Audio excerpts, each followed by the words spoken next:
MLM learn zone YouTube চ্যানেলের পক্ষ থেকে আপনাদের সবাইকে আবারও স্বাগত জানাচ্ছি। আমি হাবিবুর রহমান।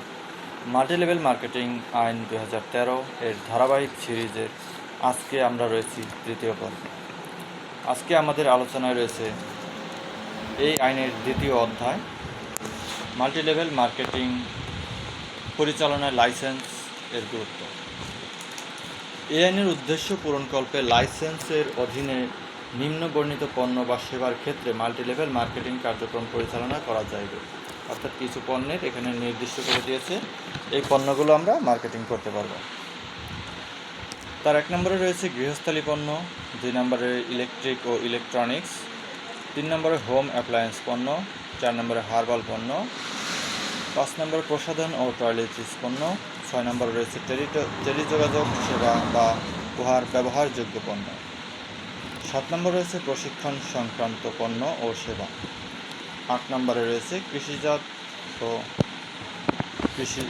এই জাতীয় পণ্য, কৃষিজাত পণ্য। এই আইনের উদ্দেশ্য পূরণকল্পে সরকারি গ্যাজেট প্রজ্ঞাপন ধারা উপধারা 2 উল্লেখিত পণ্য বা সেবা তালিকা সংশোধন করতে পারবে। অর্থাৎ যে আইনটা করা হয়েছে এটা যে পণ্যগুলোর নির্ধারিত যে পণ্যগুলো দেওয়া হয়েছে আমাদেরকে এই পণ্যগুলো মার্কেটিং করার জন্য, গৃহস্থালী পণ্য, ইলেকট্রিক পণ্য, হোম অ্যাপ্লায়েন্স পণ্য, চাইলে বাংলাদেশ সরকারের আইন এটা পরিবর্তন করতে পারে, উপধারা 2 উল্লেখিত রয়েছে। দ্বিতীয় অধ্যায়ে আমরা আজকের এই বিষয়গুলো জানলাম।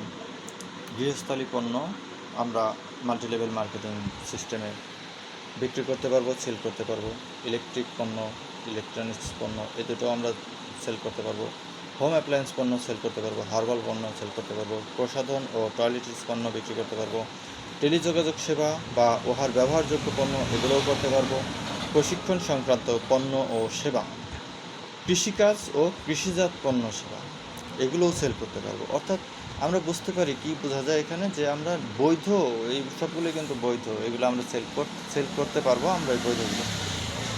অনেক ক্ষেত্রে দেখা যায় মাল্টিলেভেল মার্কেটিংয়ের নাম দিয়ে মানি গেম করা হয়, এটা হবে না।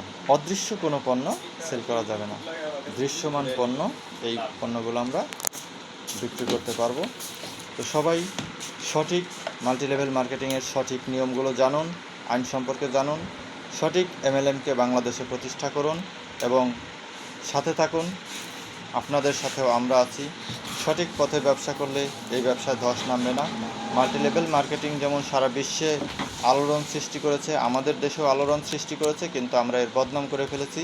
এই বদনামগুলো যেন আমরা না করি। সবাই সুস্থ থাকবেন, ভালো থাকবেন।